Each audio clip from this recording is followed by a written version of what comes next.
Hoje nós faremos menção da lição de número 10, a lição que tem o título O Pecado Corrompeu a Natureza Humana. Nós vamos defender a nossa fé, afinal de contas, esse trimestre é sobre apologética, a defesa da nossa fé cristã, e o nosso pastor Ezequias Soares traz mais um título muito necessário, tratando-se sobre o pecado. Então, se você é novo, seja bem-vindo ao nosso canal. Já quero pedir a sua gentileza para que você possa estar se inscrevendo, ativando o sininho para não perder os próximos vídeos, tá? Vamos então fazer menção desta lição com o tema O Pecado Corrompeu a Natureza Humana. Você está no EBD Transformadora, é o conhecimento que promove mudança.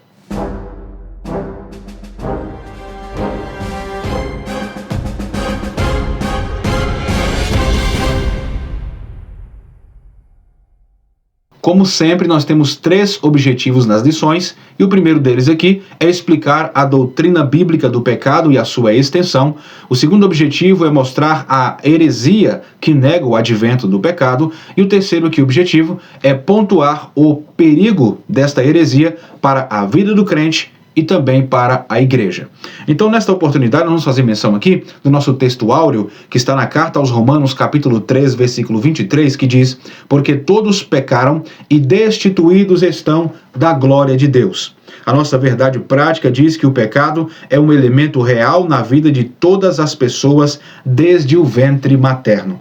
Então nós temos algumas heresias que tentam negar esta verdade e hoje, apologeticamente falando, nós vamos defender a nossa fé quanto à visão bíblica em relação ao pecado. Na introdução aqui da nossa revista, o nosso professor e pastor Ezequias Soares, ele vai começar dizendo que o ser humano ele foi criado em santidade à imagem de Deus, né? Porém, foi corrompido pelo pecado de tal modo que somente em Cristo é possível a sua restauração e a sua regeneração. Então nós vivemos momentos em que algumas crenças antigas têm continuado com esse pensamento de que o pecado não é algo tão grave assim, que não se estendeu de uma forma tão alastrosa e que não foi algo exatamente que tirou o ser humano da comunhão com Deus. E existem outros caminhos para voltar a essa comunhão com Deus, e assim eles tentam negar a realidade e a gravidade do pecado cometido pelo ser humano. E hoje nós vamos combater isso aqui em nome de Jesus. Então vamos para o primeiro tópico da nossa revista, que fala sobre a doutrina bíblica do pecado e a sua extensão. Vamos ver o que a Bíblia ensina sobre o pecado e como a Bíblia ensina como esse pecado se alastrou e a sua extensão, né, em toda a raça humana. O primeiro ponto aqui, desse primeiro tópico, o nosso autor da revista vai falar sobre quem é o autor do pecado. Ele começa dizendo que Adão podia comer livremente de toda a árvore do jardim, mas foi advertido para não comer da árvore, da ciência do bem e do mal. Dela não comerás, porque no dia em que dela comeres, certamente morrerá. Isso está em Gênesis capítulo 2 e versículo 17.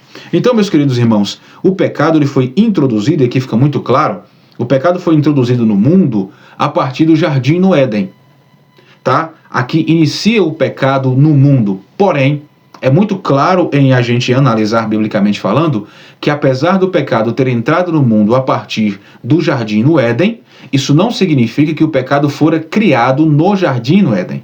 Mas anteriormente, nós já temos indício e já sabemos que o pecado já era existente. Porém, no mundo, ele foi introduzido e a sua origem no mundo foi ali a partir do jardim no Éden. Isso é muito importante a gente entender. Por quê? Porque se nós pensarmos na perspectiva de que o pecado ele começou no Éden, então significa dizer que anteriormente não tinha pecado. Então, automaticamente parece que Adão e Eva foram os criadores ou os autores do pecado. Não, eles foram afetados por um pecado que já existia, que já era existente. E Satanás é quem está por trás disso. Então a Bíblia é bem clara quando ela diz que o autor do pecado foi Satanás. Satanás começa com o pecado e ele inclusive se disfarça de serpente, vai ao jardim no Éden para tentar o ser humano. E a Bíblia diz que a tentação que Satanás trouxe ali, transvestido, né, de serpente, essa tentação trazida por ele, ali foi de uma forma deliberada. Ou seja, uma tentativa de distorcer, uma tentativa de menosprezar a palavra de Deus. Assim é a forma como ele sempre age, tentando manipular a verdade para enganar toda uma humanidade. Então Satanás, se vestindo de serpente, ele foi capaz de trazer uma dúvida ao coração do ser humano. Então a Bíblia vai trazer claramente como esse episódio aconteceu. Está escrito assim: e disse a serpente à mulher: é assim que Deus disse para não comeres de toda a árvore do jardim? Isso Gênesis capítulo 3 e versículo 1. Então o diabo aqui, meus queridos, ao questionar a ordem direta de Deus e sugerir que o fruto era bom para o prazer, que era bom para a sabedoria, isso vai distorcer uma verdade divina e vai colocar uma dúvida no coração do ser humano. No momento em que ele coloca uma dúvida no coração do ser humano, automaticamente o ser humano começa a titubear na intenção quanto à bondade de Deus. Será que Deus é tão bom assim? Porque se a árvore do bem e do mal vai me trazer um conhecimento, ela é boa e é agradável, vai me trazer sabedoria, por que então que Deus está se escondendo ou está escondendo esta verdade de nós? Então, será que Deus é tão bom assim? Uma das características dessa tentação trazida por Satanás transvestido de serpente é que ele coloca em xeque, ele coloca em dúvida a bondade de Deus. E nesse momento aqui, esse primeiro engano, esse primeiro impacto, isso vai trazer o princípio de todo o pecado. Todo o pecado está resumido neste episódio de Gênesis capítulo 3 e versículo 1. Isso aqui é muito claro. Então, a serpente, ao se opor diretamente ao Criador, ela vai induzir a semente do pecado, introduzindo assim esta semente no ser humano. Uma vez que foi introduzida esta semente, que é a semente da dúvida, e inclusive semear dúvida, essa é a especialidade do autor do pecado, né? Porque quando Jesus foi ser tentado por Satanás, lá em Mateus capítulo 4, nós vamos ver justamente essa semente da dúvida, essa semente da discórdia, essa semente de duvidar do que o Criador disse, do que Deus falou. Lembra disso? Capítulo 4, versículo 6 do Evangelho segundo Mateus. Jesus estava no deserto, ele chega para Jesus, Satanás, e diz: se tu fores, já está trazendo uma semente duvidosa. Se tu és o Filho de Deus, então faz o seguinte: lança-te daqui, vá, porque está escrito: aos teus anjos dará ordem a teu respeito, e eles te sustentarão nas suas mãos, para que nunca tropeces em alguma pedra. Ele vai trazer essa menção bíblica justamente para semear a discórdia. Ele vai usar uma palavra de Deus distorcendo a sua verdade para trazer uma dúvida no ambiente. O que é isso? É a especialidade do autor do pecado. Ou seja, ele vai aqui tentar manipular o texto bíblico para sugerir que Jesus poderia se lançar, que ele poderia se jogar lá de cima, que não aconteceria nada. Ou seja, do pináculo do templo ele iria se jogar, não ia sofrer dano nenhum. Assim ele estava fazendo o quê? Desafiando uma interpretação verdadeira da palavra de Deus, que é confiar no Senhor e não tentar a bondade de Deus. Então, esse exemplo de Cristo no deserto é semelhante, é muito parecido com o que aconteceu lá no Éden, que é justamente a semente da dúvida, a semente da discórdia, onde Satanás ele vai distorcer a palavra de Deus e introduzir em Eva uma dúvida quanto à bondade de Deus, e isso vai trazer o quê? A desobediência à sua ordem. Ele sempre faz isso, ele sempre distorce o que Deus falou. Lembra o que Deus disse para Adão? Deus disse: de todas as árvores você pode comer, só não a árvore que está no meio do jardim. Ou seja, a proibição ali era para uma árvore, não era para todas. Porém, ele distorce o discurso de Deus quando ele diz: de todas as árvores do jardim não pode comer, você não pode comer, foi isso que Deus disse? Então Eva vai querer explicar para ele que não foi exatamente assim, que Deus falou que podia comer de todas, era apenas de uma que não podia. Então neste momento em que ela se deixa levar pelo diálogo com o inimigo, foi exatamente a estratégia que ele usou, e a estratégia que deu certo. Foi ali um leque de possibilidade que Eva abriu, então ele introduziu com a sua semente de dúvida, ao ponto dela olhar para a árvore, e a Bíblia diz: olhou e viu que era boa à vista e que parecia agradável aos olhos. No momento que ela sentiu que era agradável aos olhos e parecia ser saborosa, naquele momento enraizou aquela semente que o diabo havia plantado da dúvida quanto à bondade de Deus. Então foi isso que aconteceu. O autor do pecado não é o ser humano. O ser humano foi atingido pelo pecado. O autor do pecado é Satanás, aquele que se transvestiu de serpente no jardim do Éden. Então ele vai criar sempre oportunidades. Criar oportunidades para quê? Para que o ser humano caia nessa tentação. Então ele criou uma oportunidade ali que talvez seria única na visão de Eva, e ela acabou caindo na tentação. Eles só vieram perceber isso depois, porque de fato arrependimento só vem depois. Esse é o segundo ponto desse primeiro tópico, quando fala sobre os olhos dos dois foram abertos. Aqui vai trazer um recorte do versículo de Gênesis 3:7, quando diz que os olhos dos dois foram abertos e perceberam como é que eles estavam. O comentarista começa dizendo nesse segundo ponto que quando o casal comeu o fruto proibido, ambos, os dois, perceberam que estavam nus, envergonharam-se e procuraram se esconder da presença de Deus. Gênesis 3, versículos 7 e 8. Então esse foi o resultado. O primeiro ponto aqui foi vergonha e depois eles tentaram se esconder da presença de Deus. Então, após essa desobediência, meus irmãos, Adão e Eva viu que os seus olhos se abriram. Mas se abriram para quê? Os olhos se abriram para uma nova realidade, para uma nova visão, uma nova perspectiva.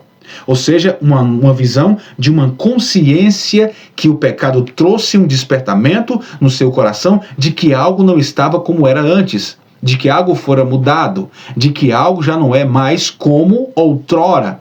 Ou seja, há uma sensação de estranheza. Os olhos se abriram para uma nova realidade, um sentimento de vergonha. Nunca haviam sentido isso.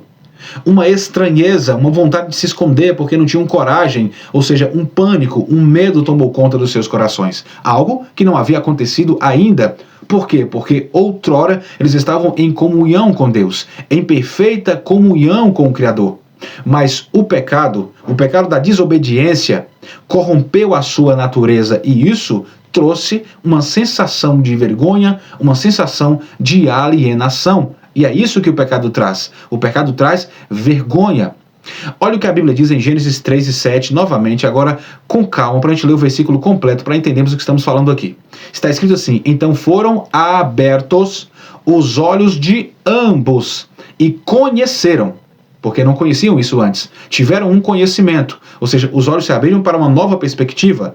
Que perspectiva é essa? Que estavam nus e coseram folhas de figueira e se fizeram cinturas, ou seja, fizeram para si roupas para cobrir as suas vergonhas. Então os olhos dos dois se abriram.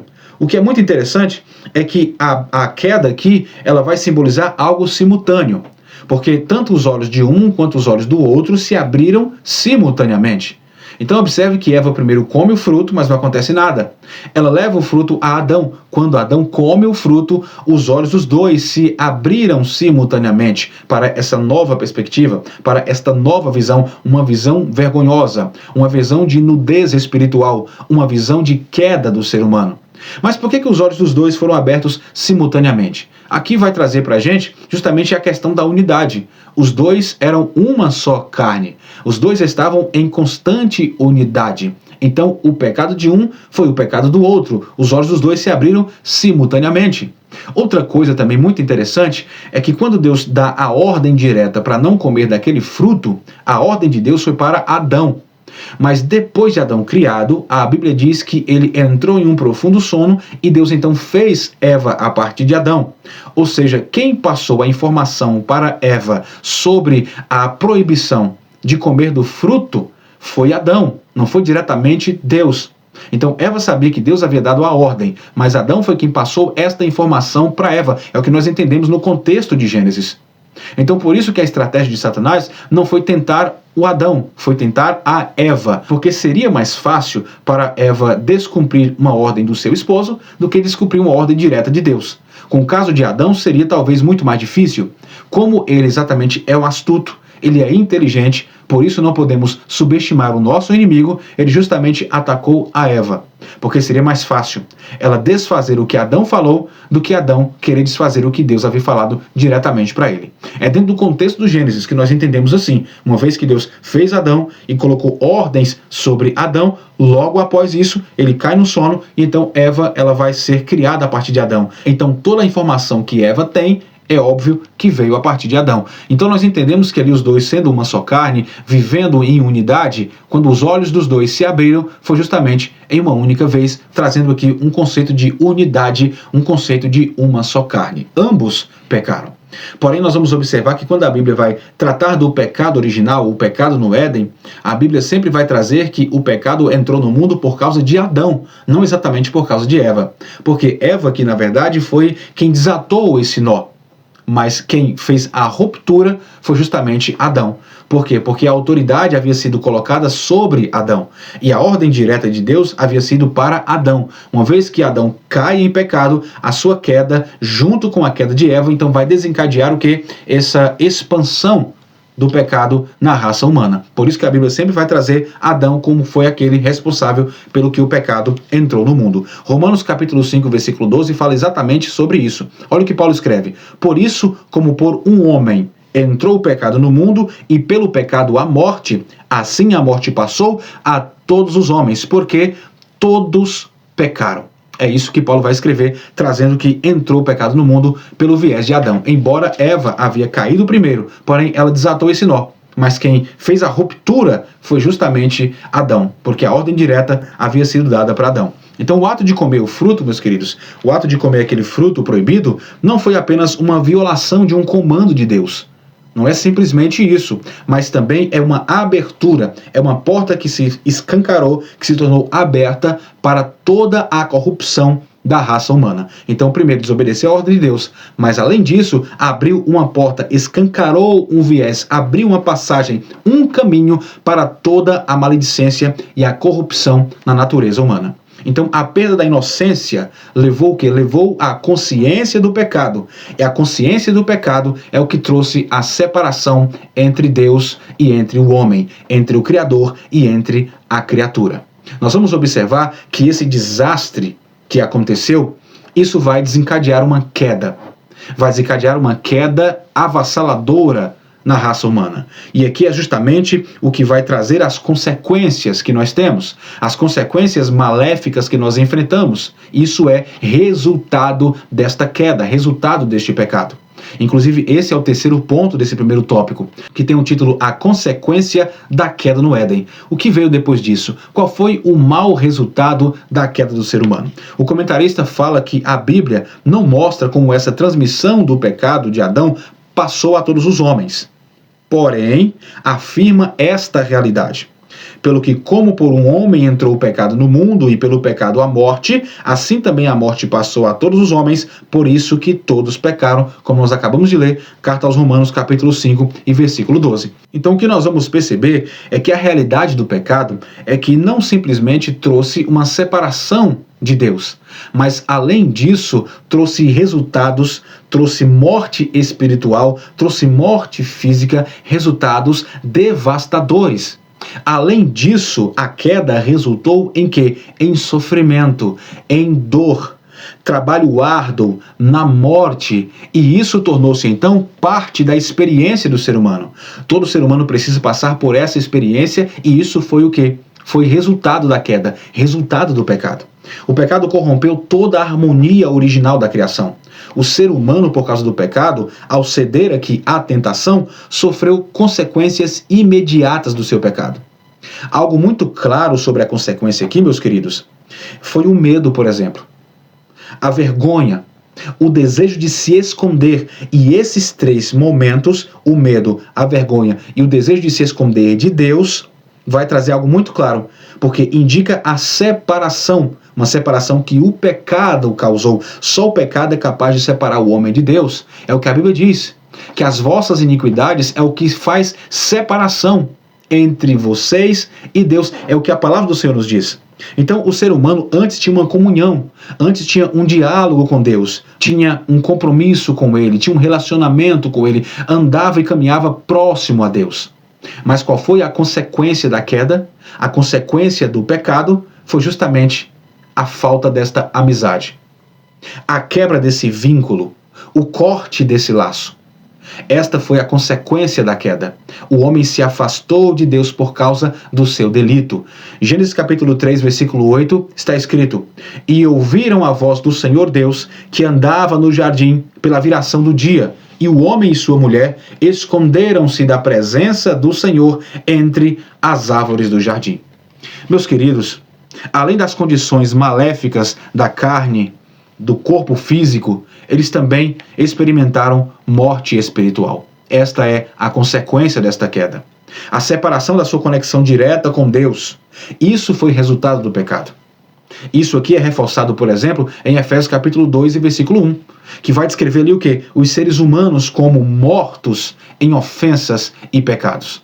Então, assim, meus queridos, essa morte espiritual também afeta toda a raça humana, toda a humanidade, porque todos nasceram com uma natureza pecaminosa, natureza essa que foi herdada pela queda de Adão e Eva lá no Jardim do Éden. Isso aqui é incontestável. Então, esta é a principal consequência da queda do ser humano. A ruptura desta amizade, o afastamento de Deus. E isso aqui nós devemos entender que não ficou apenas no Jardim do Éden, mas isso se estendeu, se alastrou por toda a raça humana. Inclusive, esse é o quarto ponto aqui desse primeiro tópico, que tem o tema a extensão do pecado. Muitos tentam negar isso, mas a Bíblia diz que o pecado se estendeu a partir de Adão e Eva por toda a humanidade. O pastor Ezequias Soares, ele vai começar comentando que o pecado se estende a todas as pessoas e isso corrompeu a sua totalidade, ou seja, corpo, alma e espírito, segundo Romanos capítulo 2 e 9. Também corrompeu o intelecto e a vontade, isso está em Isaías capítulo 1, versículo 3. A consciência e a razão, 1 carta a Timóteo capítulo 4, versículo 2. Todos os seres humanos, sem exceção, independentemente de sua origem, todos estão sujeitos à corrupção trazida por esta queda. E isso se manifesta nas nossas atitudes, nos comportamentos que o ser humano toma, também na natureza do próprio ser humano, que agora é sempre inclinada para o mal. É o que a Bíblia vai trazer para a gente. Por exemplo, Salmo 51, verso 5. Olha o que o salmista diz. Eis que em iniquidade fui concebido, e em pecado me concebeu a minha mãe. Salmo 51, versículo 5. Então, nesse verso aqui, Davi vai expressar o quê? O reconhecimento que, desde o momento da sua concepção, ele já carregava a natureza pecaminosa. Isso aqui é a extensão do pecado. Estendeu-se por todos os seres humanos. Então nós vamos entender aqui com Davi que isso reflete nada mais, nada menos do que uma doutrina bíblica, o que nós chamamos de pecaminosidade inata. E essa pecaminosidade inata ensina o quê? Que todos os seres humanos nascem com uma natureza pecaminosa, devido que o resultado da queda de Adão e Eva lá no Jardim do Éden. Então, esse primeiro tópico aqui da nossa lição vai trazer justamente a questão da doutrina bíblica, ou seja, o ensinamento bíblico sobre o pecado e também as consequências ou a expansão desse pecado, que nós vimos que é de forma totalitária. Mas algo a se dizer, para resumir esse primeiro tópico, é que o pecado não teve origem no Éden. A gente tem que entender isso. Não foi no Éden que começou o pecado, mas em Satanás, que é a antiga serpente, que se transvestiu de serpente. Ali sim, o pecado se inicia com Satanás. E através de Satanás, se transvestindo de serpente, acabou afetando os seres humanos. Então, o primeiro ponto aqui está claro, o primeiro tópico está claro, tá? Que o ser humano pecou de fato, e a Bíblia ensina sobre o pecado, e nós vimos que esse pecado ele se estendeu por toda a raça humana. Vamos então para o nosso segundo tópico da lição, e antes de começarmos o segundo tópico, eu gostaria de pedir sua gentileza, tá? Se você é novo por aqui, se inscreva no canal ativando o sininho. Se você já é inscrito, por favor, deixe o seu like, comente aqui nos comentários o que você está achando dessa aula. Os nossos comentários aqui são feedbacks, são conversas que a gente vai crescendo um com o outro na graça e no conhecimento. Então vamos lá? Então vamos para o segundo tópico, porque está muito boa essa lição de hoje, e vamos falar sobre a heresia que nega o advento do pecado. Vamos ver quem é que tenta negar o advento do pecado. O primeiro ponto deste segundo tópico fala sobre o pelagianismo. O pelagianismo é a heresia mais antiga da história da igreja no tocante à pecaminosidade no gênero humano. O nome vem de Pelágio, monge erudito britânico que viveu ali entre 360 e 420 depois de Cristo e que se transferiu para Roma em 409. Ele, Pelágio, foi contemporâneo de Agostinho de Hipona, que nós conhecemos muito bem, um dos maiores teólogos aí desse tempo aqui no início da igreja. Então, meus queridos, nós percebemos aqui com o pelagianismo o quê? Que desde os tempos bíblicos, o início da igreja, nós observamos que algumas filosofias, algumas doutrinas tentaram e continuam tentando negar a existência do pecado, ou pelo menos minimizar a sua gravidade. Isso aqui é muito sério o que nós estamos tratando, tá? Então muitos estavam tentando, continuaram tentando e até os dias de hoje tentam minimizar as consequências, a gravidade do pecado. A gente tem que ter muito cuidado com isso, tá? Esse relativismo quanto ao pecado, isso é um câncer. Não podemos olhar por esta ótica. Vamos para a Bíblia Sagrada, tá bom? Porque essas heresias, meus irmãos, são perigosas. Perigosas por quê? Porque elas distorcem a necessidade da salvação em Cristo. Se eu minimizo a consequência do pecado, então não preciso tanto assim de um Salvador. Então, muito cuidado com estas heresias. A Bíblia, no entanto, meus queridos, deixa claro que o pecado é uma realidade e que afeta toda a humanidade. Toda ela foi justamente afetada por esta condição da queda. Então, no fim do século IV, como nós estamos vendo aqui, no fim do século IV, no início do século V, surgiu essa crença, o pelagianismo. Nós conhecemos aqui o pelagianismo, que ensinava o quê? Que era possível o homem viver sem pecado, apenas fazendo o uso do seu livre-arbítrio. Ou seja, ele tinha o poder de decisão. Ele poderia decidir viver uma vida perfeita. Em seu comentário, o comentário aos Romanos que Pelágio fez nesta época, comentando a carta do apóstolo Paulo, ele acreditava e assim ele ensinava que o homem natural, ele não era concebido em pecado. O que vai desconstruir o que o salmista escreveu no Salmo 51, mas ele dizia que o ser humano não havia sido concebido em pecado. Consequentemente, a vontade humana não estava presa a uma natureza pecaminosa. Com isso, Pelágio ensinava que as afeições do ser humano estava apenas sendo determinada pelas suas escolhas. Ou seja, essa pessoa, ela decidia se ela queria obedecer a Deus ou não. Em outras palavras, para a gente minimizar aqui e facilitar a nossa compreensão, é que o homem, ele nasce neutro. O homem não nasce já na condição de pecador. Ou seja, não tem uma inclinação natural para o mal. Era o que ele estava ensinando nessa época. Ou seja, sem tendência pecaminosa.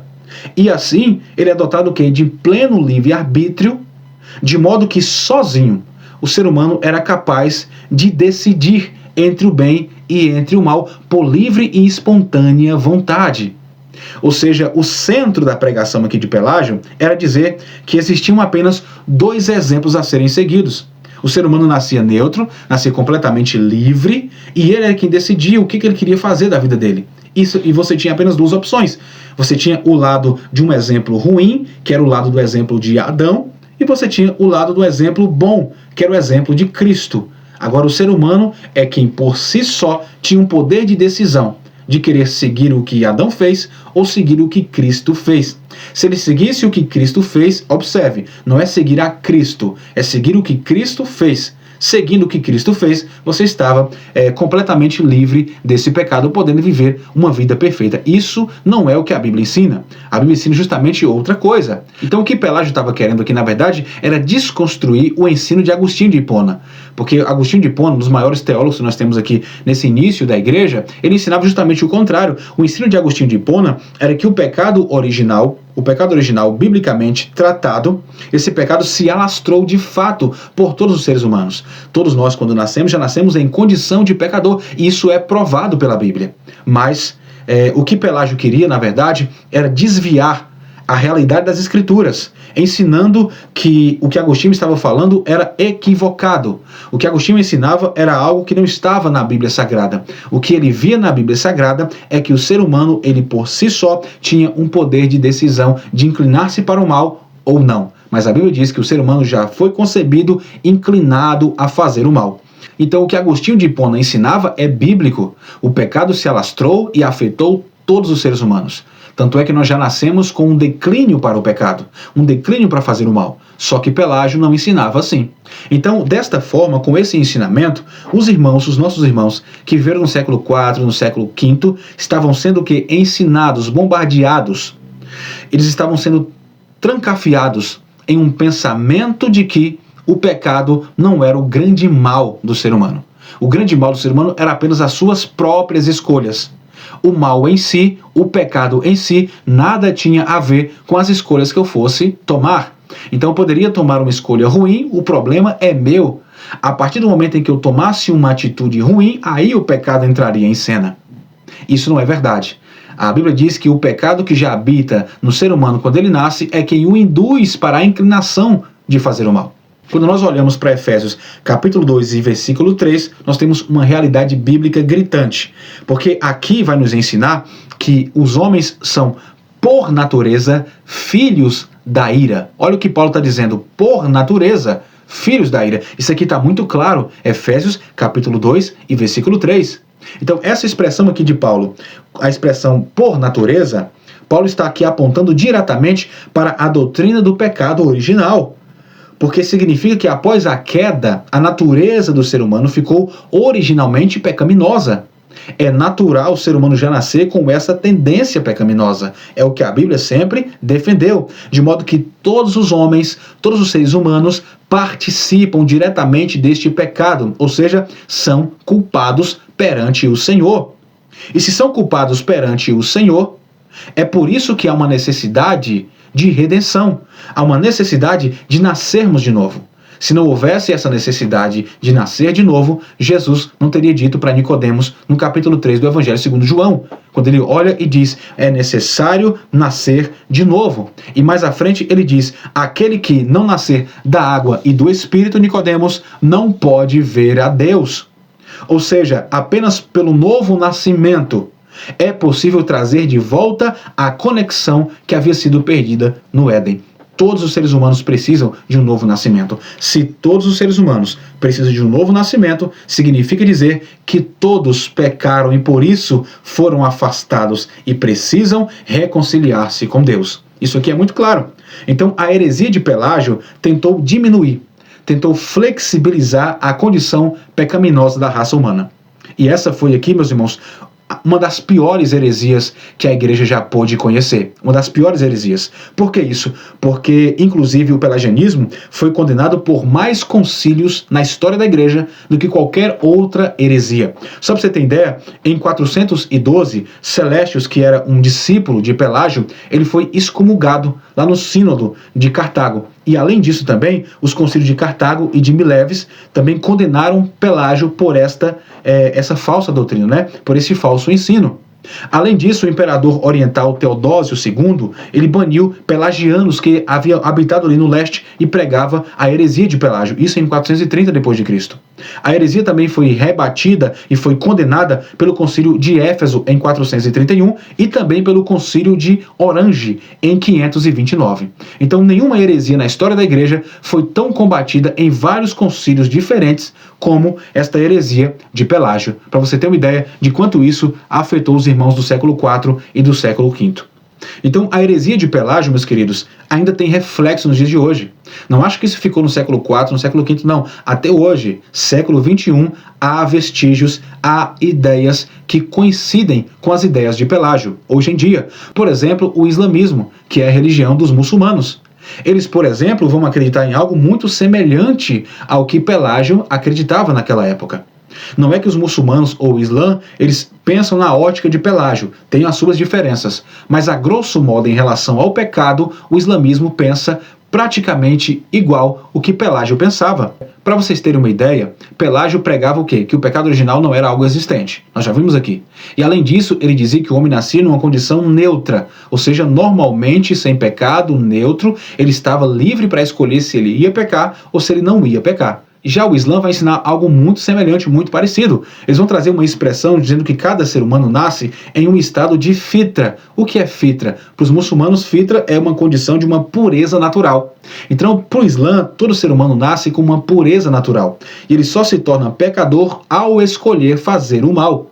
Ou seja, o pecado de Adão, nesse sentido, não foi herdado por nenhum ser humano.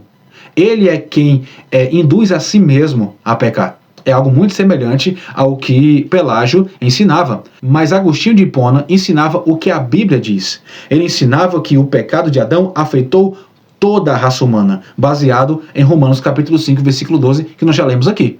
Outro ponto muito interessante é sobre graça e salvação. Pelágio ensinava e afirmava que o homem pode alcançar uma santidade sem a graça de Deus. Basta apenas ele decidir viver uma vida reta.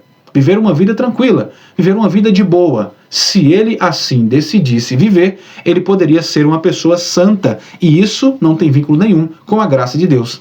É o que semelhantemente ensina o islamismo. O islamismo vai ensinar que nós dependemos de boas obras para serem santos. Ou seja, o arrependimento e a misericórdia de Alá vem através das boas obras, através das boas ações que nós fazemos. Isso vai coincidir com o que Pelágio ensinava. Ou seja, olhando nessa ótica de Pelágio e do Islã, a necessidade da graça, a necessidade de um Salvador, já não é mais algo necessário. Porque se eu fizer boas obras, se eu optar em fazer coisas boas, automaticamente eu vou alcançar, o favor de Alá, eu vou alcançar o favor de Deus, mediante os meus próprios méritos, mediante aquilo que eu posso fazer. Não é o que a Bíblia nos ensina. O cristianismo bíblico refuta isso, ensinando que a salvação vem somente pela graça. Efésios capítulo 2, versículo 8. A salvação não é por obras, para que ninguém se glorie, mas é mediante a fé, na graça, pela misericórdia de Deus, é o que nós acreditamos. E o segundo ponto desse segundo tópico vai falar sobre a morte de Jesus em favor dos pecadores. Isso vai deixar bem claro que se não houvesse uma necessidade do ser humano ter que se reconectar com Deus, então o sacrifício de Jesus não valeu a pena. Então Jesus só veio aqui para morrer por nossos pecados, porque todos pecaram. Aí a expressão bíblica de João 3,16. Porque Deus amou o mundo. O mundo aqui são todos os seres humanos, de uma forma que ele enviou o seu único filho para morrer na cruz do Calvário. Tanto é que todo aquele que nele crer não pereça, mas tenha a vida eterna. Por que isso? Porque todos os seres humanos precisam e são carentes, necessitados desta graça, necessitados deste perdão, desta lavagem, purificação no sangue de Jesus. Aqui há uma grande necessidade. Mas quando eu flexibilizo o pecado, quando eu diminuo a intenção do pecado, automaticamente eu estou dizendo que o sacrifício de Cristo já não é tão válido assim e que não é tão necessário assim. Isso é uma heresia gritante. E não se deixe enganar. Muitas heresias têm surgido em nosso meio com esta mesma visão de Pelágio. Fica muito atento, esteja vigilante, porque o pelagianismo não passou, não ficou no século IV, no século V, continua até os dias de hoje. Vigiai, fiquem atentos, porque muitas são as heresias e os falsos ensinos que nós temos em nosso meio ainda nos dias de hoje. Então, em resumo, nesse tópico 2, nós vimos que o pelagianismo é uma heresia que nega a realidade do advento do pecado. Esta negação é totalmente contrária e fora o que ensina as Sagradas Escrituras. Então, nesse terceiro tópico, nós vamos falar sobre o perigo desta heresia, tanto na vida do crente quanto na igreja. Quais são os perigos a serem enfrentados aqui? Isso aqui é muito importante. Então, o primeiro ponto aqui desse terceiro tópico, o comentarista fala sobre pensamentos pelagianistas em nossos dias. E ele vai dizer que estas ideias estão ainda hoje nas religiões reencarnacionistas, que fazem o quê? Que negam a queda no Éden. Então, a crença em relação à pecaminosidade vai dizer que o ser humano nasce de forma neutra, ou que os próprios méritos e comportamentos do ser humano pode trazê-lo à salvação.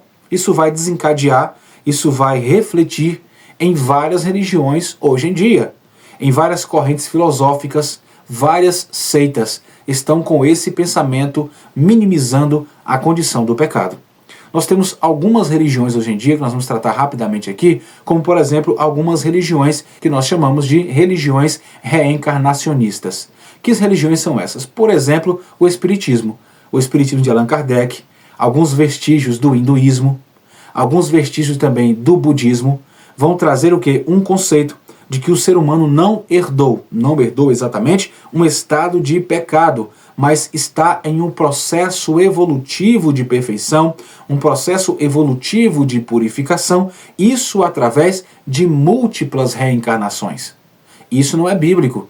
Ou seja, o budismo, o hinduísmo, o espiritismo vai ensinar que você precisa passar por esse processo. Então, se você precisa passar por esse processo, automaticamente o processo bíblico já não é mais o quesito necessário. Basta apenas que você reencarne algumas vezes, que você, com as suas próprias decisões, você pode tornar-se uma pessoa perfeita, uma pessoa purificada ao longo desse processo da reencarnação. Isso não é bíblico, porque Hebreus capítulo 9, versículo 27 vai nos ensinar que aos homens está ordenado morrer uma só vez, vindo depois disso o juízo. Então não tem reencarnação para a purificação. A purificação deve ser feita aqui, através do processo regenerador, através do sacrifício de Cristo na cruz do Calvário.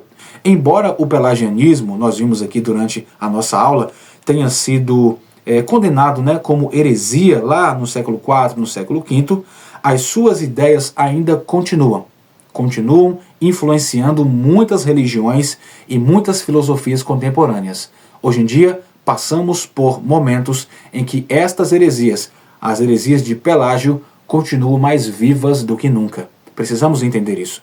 Então, biblicamente falando, esses conceitos estão completamente errados. Nós temos também outro ponto, que é o ponto da ciência cristã. Que ciência cristã é essa? Vai trazer uma negação do pecado, e isso é contemporâneo, é isso que se ensina.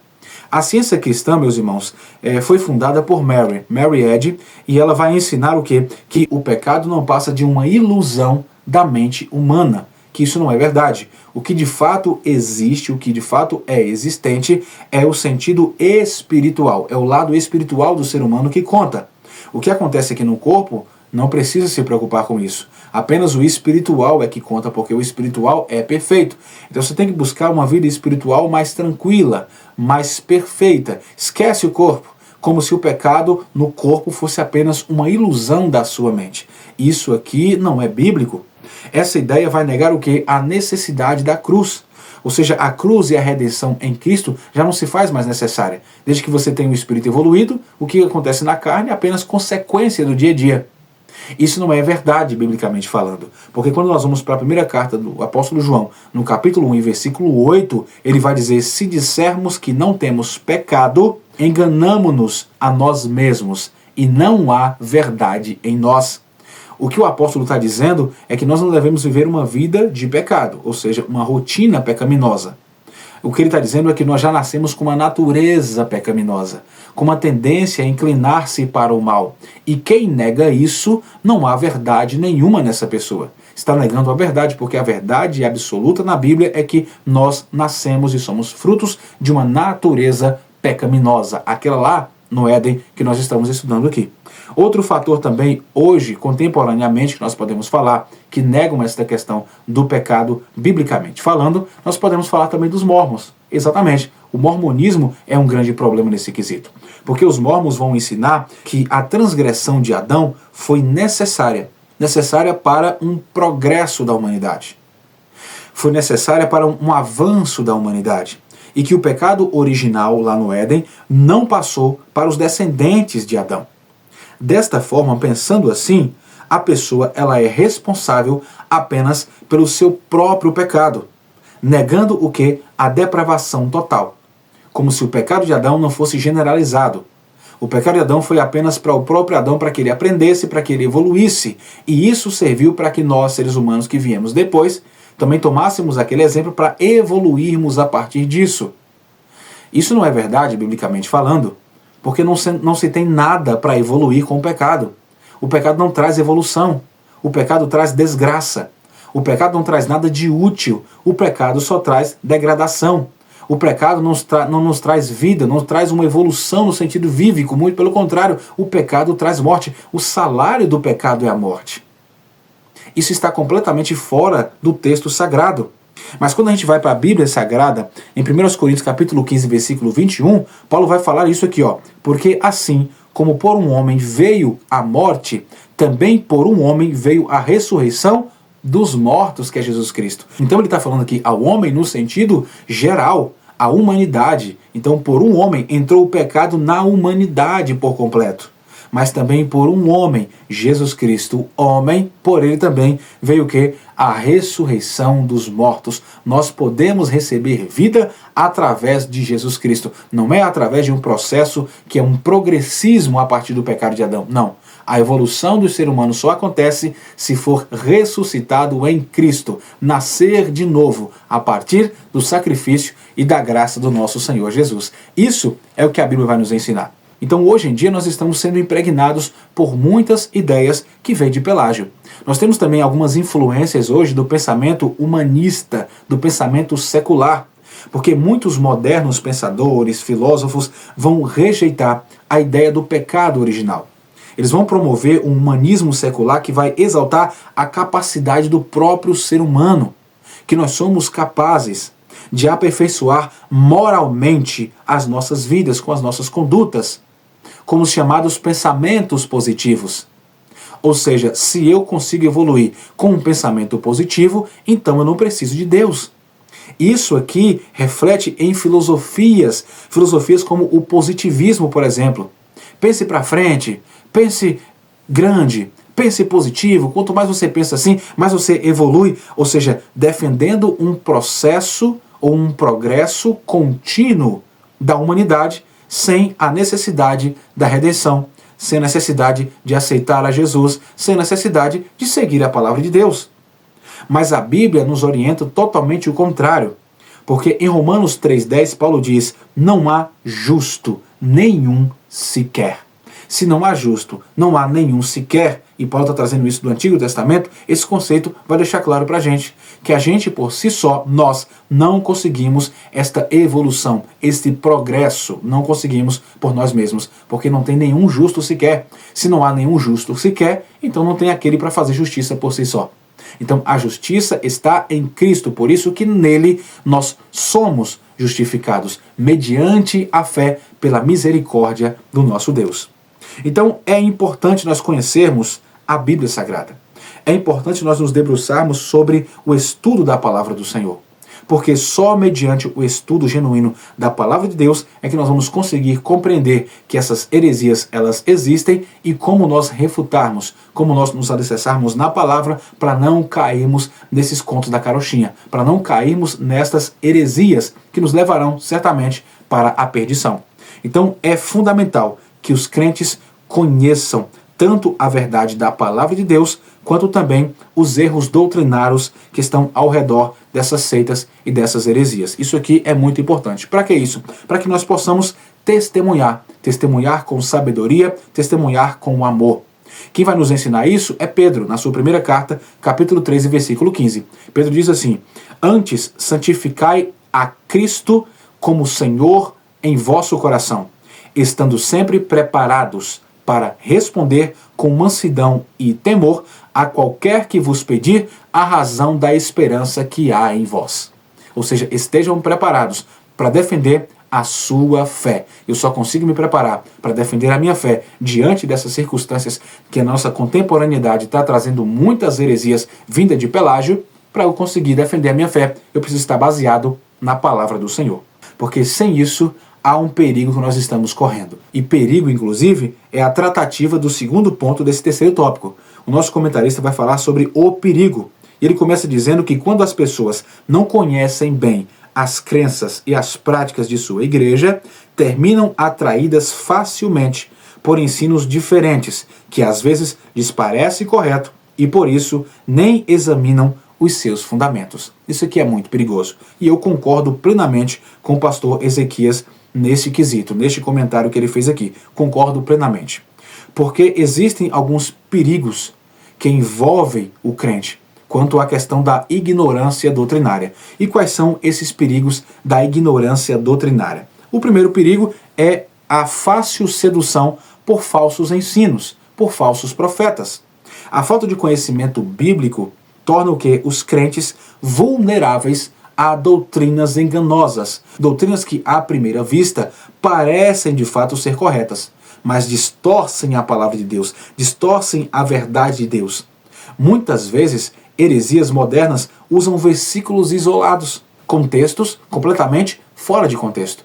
Quando eu não conheço a palavra, eu acabo achando que esta heresia é verdade, afinal de contas, alguém leu um versículo da Bíblia. Temos que ter muito cuidado com isso, mas quando nós olhamos para a primeira carta aos Tessalonicenses, capítulo 5, versículo 21, Paulo vai dizer para nós que nós devemos examinar tudo e reter o bem. Então é necessário que nós conheçamos a palavra de Deus para saber examinar as coisas e então reter o bem. Isso é de vital importância para nós. O analfabetismo bíblico no nosso século, no século 21, é algo gritante, é algo que nos deixa triste. Oséias capítulo 4, versículo 6 é bem direto ao assunto, porque está escrito: o meu povo é destruído porque lhes faltou conhecimento. Observe que a Bíblia está dizendo que o povo não está sendo destruído porque o diabo é mau, porque o pecado está aí. Não é esse o foco do versículo. O foco é dizer que o meu povo pereceu porque lhes faltou conhecimento, ou seja, se houvesse conhecimento, o meu povo não teria sido destruído. Nós estamos vivendo no século XXI um analfabetismo terrível quanto à Bíblia Sagrada. Pessoas que possuem a palavra de Deus, mas não querem conhecer a palavra de Deus. Não adianta possuir aquilo que eu não quero conhecer. Então, voltemos ao Evangelho. Voltemos à palavra de Deus. Só assim nós vamos conseguir defender nossa fé ante as heresias que têm se levantado. Outro ponto muito importante é que muitas pessoas têm negligenciado a presença do Espírito Santo.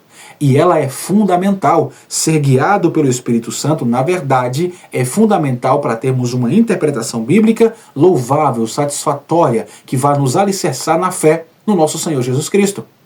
Porque diante da propagação de falsas doutrinas, de muitas heresias hoje em dia, o crente, meus queridos, ele não está sozinho.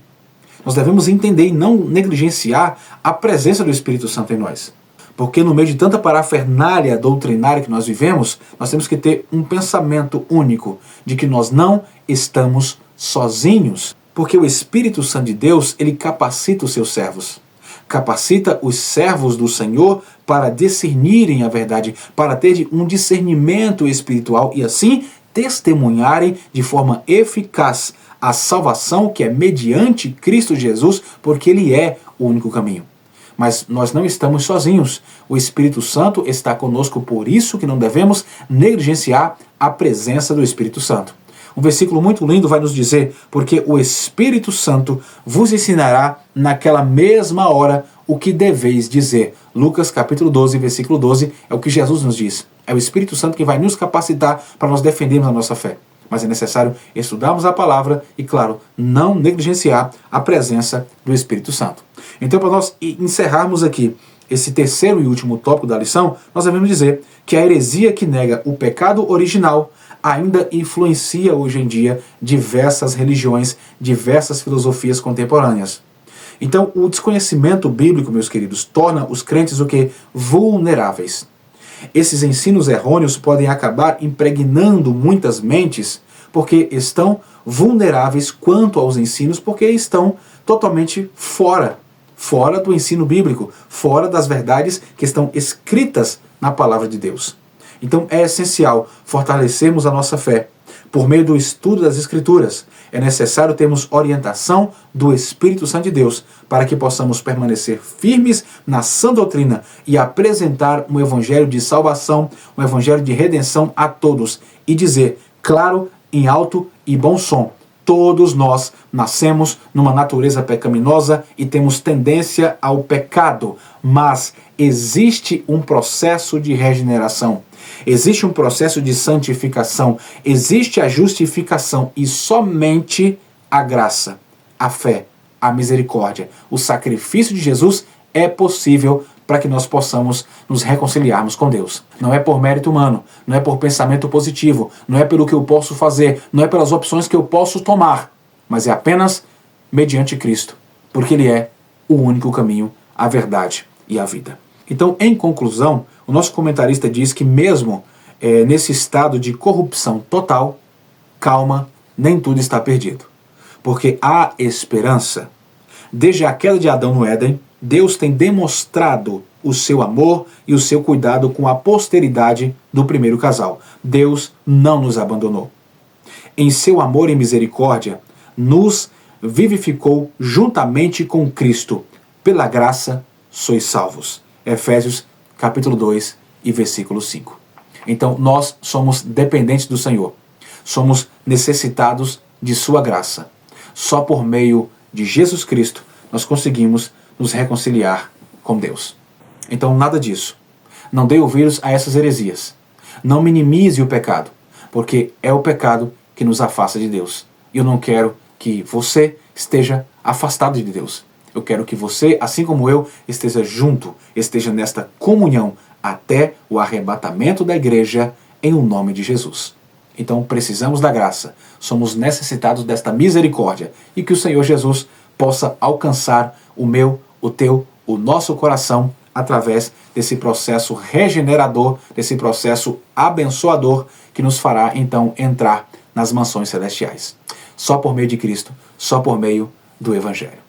Deus abençoe sua vida, muito obrigado por ter assistido essa aula até o final, tá? Se você é novo, seja muito bem-vindo, se inscreva em nosso canal. Você está no EBD Transformadora, é o conhecimento que promove mudança. Então a gente se encontra na nossa próxima aula, lição de número 11, que vai ser mais uma lição abençoadora para que a gente possa nos alicerçarmos na fé para poder defendermos naquilo que nós acreditamos, que é a palavra de Deus. Deus te abençoe. Até a próxima aula em nome de Jesus.